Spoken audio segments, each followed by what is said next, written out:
Hello friends, welcome to DP's lifestyle. இன்றைக்கி நம்ம ஒரு ஸ்வீட் ரெசிபி தான் பார்க்க போகிறோம். என்னென்னு பார்த்தீங்கன்னா, வேர்க்கடலையை வச்சு நம்ம முந்திரிக்கு பதிலாக வேர்க்கடலையில் பீனட் கட்லி எப்படி செய்கிறதுன்னு சொல்லி தான் பார்க்க போகிறோம். நம்மளுக்கு காஜு கட்லி கடைகளில் ரொம்ப அதிகமாக ரேட்டில் கிடைக்கும். நம்ம வீட்லேயே வேர்க்கடலை இருந்துச்சு அப்படின்னா அதே டேஸ்ட்டில் நம்ம பீனட் கட்லி செஞ்சு சாப்பிடலாம். ரொம்ப ப்ரோட்டீன் ரிச் கூட. இது ரொம்ப உடம்புக்கு நல்லது. வாங்க இது எப்படி செய்கிறதுன்னு பார்க்கலாம். அதுக்கு ஒரு பவுலில் நான் இந்த வேர்க்கடலையை 4 கப்பில் அளந்து எடுத்துக்கிறேன். அதாவது இந்த கப்பில் 4 கப் சேர்த்துக்கிறேன். நீங்கள் உங்களுக்கு கம்மியாக வேணும் அப்படின்னா ஒரு 2 கப் சேர்த்துக்கோங்க, கரெக்டாக இருக்கும். குட்டீஸ்க்கெல்லாம் ரொம்ப பிடிக்கும். நீங்கள் செஞ்சு கொடுத்தீங்கன்னா ஈவினிங் ஸ்நாக்காகவும் சாப்பிடலாம். அதாவது நம்ம தீபாவளிக்கு கூட இந்த ஸ்வீட் நீங்கள் ட்ரை பண்ணலாம்.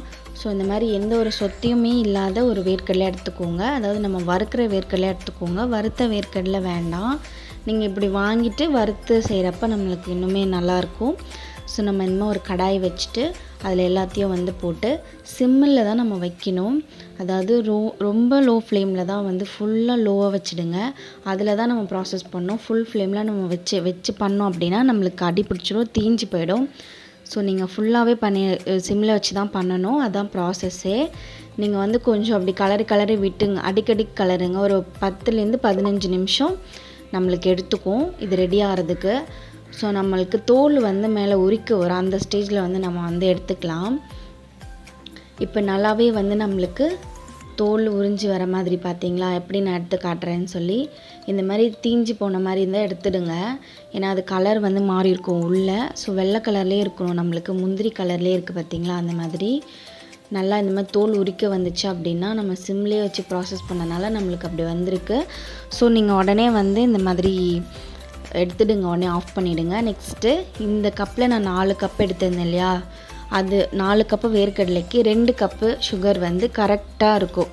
அதுக்கு மேலே நீங்கள் எடுக்க வேண்டாம். நீங்கள் அதிகமாக ஸ்வீட் சாப்பிட்றவங்களா இருந்தீங்க அப்படின்னா இதில் 2.5 கப் சேர்த்துக்கோங்க. 3 கப்லாம் கூட சேர்க்க வேண்டாம். ஏன்னா ரொம்ப ஸ்வீட்டாக ஆகிடும், அப்புறம் தெகிட்டிடும். இந்த கப்லேயே நான் 2 கப் சுகருக்கு 1.5 கப்பு தண்ணி சேர்த்துருக்கேன். அவ்வளோதான், அதுக்கு மேலே சேர்க்க வேண்டாம்.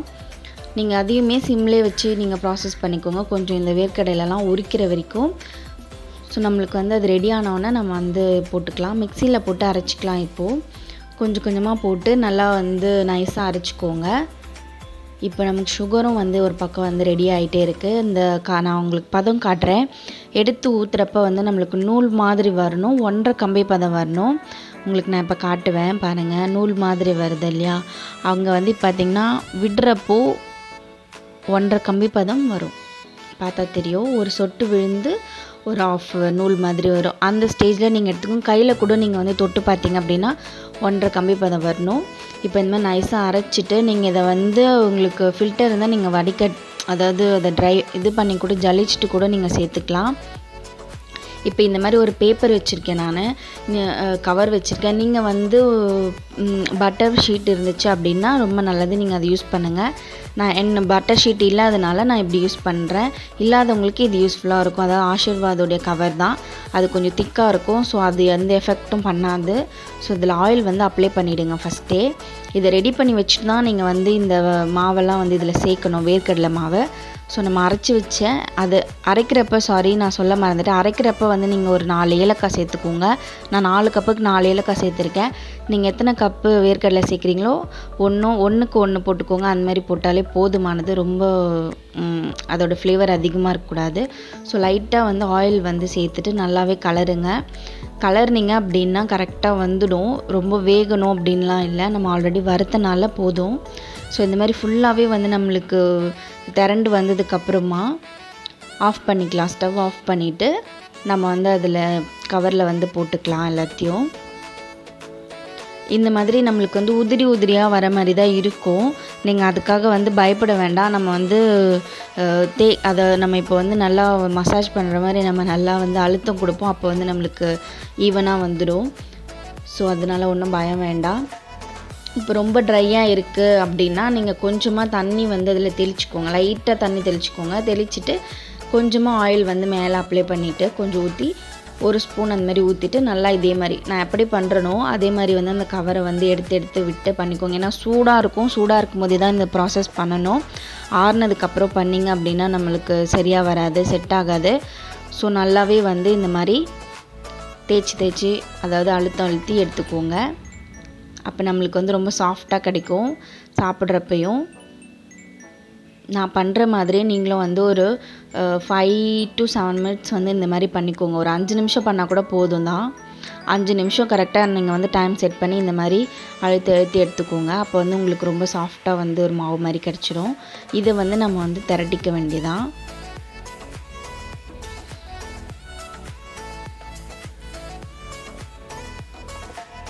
இப்போ வந்து நல்லா செட் பண்ணிட்டோம். இப்போ நல்லாவே வந்து ஒரு சப்பாத்தி உருட்டுற கட்டை இருக்கு இல்லையா, அதை வச்சு நல்லாவே வந்து திரட்டிக்கலாம். எவ்வளோ தூரம் வந்து நம்மளுக்கு பண்ண முடியுமோ அவ்வளோ. நீங்கள் உங்களுக்கு திக்காக வேணும், தடியாக வேணும், ரொம்ப திக்காக வேணும்னா நீங்கள் வந்து கொஞ்சம் லைட்டாகவே வந்து இந்த ஸ்டேஜில் வந்து நீங்கள் கட் பண்ணிக்கோங்க. நான் கொஞ்சம் தின்னாக தான் வந்து நான் வந்து இன்றைக்கி பீஸ் போட்டு எடுக்க போகிறேன். ஸோ அதனால் நான் இன்னும் கொஞ்சம் திரட்டிக்கிறேன். லைட்டாகவே வந்து ப்ரெஸ் பண்ணுங்கள். இந்த வீடியோ ஸ்பீடாக போகிறனால உங்களுக்கு அழுத்துற மாதிரி இருக்கும். நான் மேலோட்டமாக வந்து லைட்டாக தான் வந்து ப்ரெஸ் பண்ணி உங்களுக்கு நான் இந்த மாதிரி வந்து காட்டுறேன். இப்போ நம்ம ஓரங்களில் இருக்கிற அந்த அன்இவனாக இருக்கு இல்லையா, அந்த ஷேப்பெல்லாம் வந்து நம்ம எடுத்துடலாம். ஓரங்களில் அப்படி தான் வரும், அதுக்காக நீங்கள் வந்து ஃபீல் பண்ண வேண்டாம். நீங்கள் அதை எடுத்துட்டிங்க அப்படின்னா நம்மளுக்கு வந்து ஒரு பாக்ஸ் ஷேப்பில் கிடச்சிரும். அப்போ நம்ம வந்து ஈஸியாக வந்து கட் பண்ணிக்கலாம். கட் பண்ணால் அப்போ தான் நம்மளுக்கு ஷேப்பாக வரும். அந்த கட் பண்ணுறப்போ நீங்கள் என்ன பண்ணுங்கள், கத்தியில் வந்து ஆயில் லைட்டாக அப்ளை பண்ணிவிட்டு அதுக்கப்புறமா வந்து நீங்கள் கட் பண்ணுங்கள். உங்களுக்கு செட்டாக ஆகிடும். ஏதோ நவுந்து வர மாதிரி இல்லை, நடுவில் கட்டாக வர மாதிரிலாம் இருக்காது. இந்த மாதிரி நம்ம வந்து சாஃப்டாக பிசைகிறப்ப நம்மளுக்கு வந்து நல்லாவே வந்து கட் பண்ண கிடைக்கும். இது கொஞ்சம் லைட்டு சூடில் இருக்கும் இந்த ஸ்டேஜில், அப்போயே நம்ம கட் பண்ணிக்கலாம். இந்த மாதிரி கட் பண்ணிக்கோங்க. க்ராஸாக கட் பண்ணிங்க அப்படின்னா இந்த மாதிரி டைமண்ட் ஷேப்பில் வந்துடும். நம்ம இந்த மாதிரி கட் பண்ணுறப்போ அப்படியே காஜு கட்லியோடைய ஷேப்லேயே கிடைக்கும். பார்த்தீங்கன்னா தெரியும், நான் கொஞ்சம் தின்னாக தான் பண்ணியிருக்கேன். உங்களுக்கு இன்னும் தடியாக வேணும் அப்படின்னு நினச்சிங்கன்னா நீங்கள் ஃபஸ்ட்லேயே வந்து பார்த்துக்கோங்க. இந்த ஸ்டேஜில் போதும் அப்படின்னா கட் பண்ணிக்கோங்க. இதில் நீங்கள் வந்து சில்வர் லீஃப் கூட வந்து நீங்கள் சேர்த்துக்கோங்க. கட் பண்ணுறதுக்கு முன்னாடி சில்வர் லீஃப் வந்து நீங்கள் அப்ளை பண்ணிட்டு கூட கட் பண்ணுங்கள். கடைகளில் கிடைக்கிற மாதிரி இருக்கும். இப்போ பார்த்தீங்கன்னா எவ்வளோ சாஃப்டாக இருக்குது பாருங்கள். இந்த மாதிரி இருந்தால் தான் பீனட் கட்லி, காஜு கட்லி மாதிரியே இருக்கும். ஸோ நம்மளுடைய சுகர் தான் வந்து அது காரணம். சுகர் சிரப்பில் வந்து நம்ம கரெக்டான ஒரு கன்சிஸ்டன்சியில் எடுத்தனால நம்மளுக்கு இந்த மாதிரி கிடச்சிருக்கு. பார்த்திங்கன்னா தெரியும். கண்டிப்பாக இந்த தீபாவளிக்கு நீங்கள் ட்ரை பண்ணுங்கள். ட்ரை பண்ணி எல்லாேருக்கும் நீங்கள் ஷேர் பண்ணுங்கள்.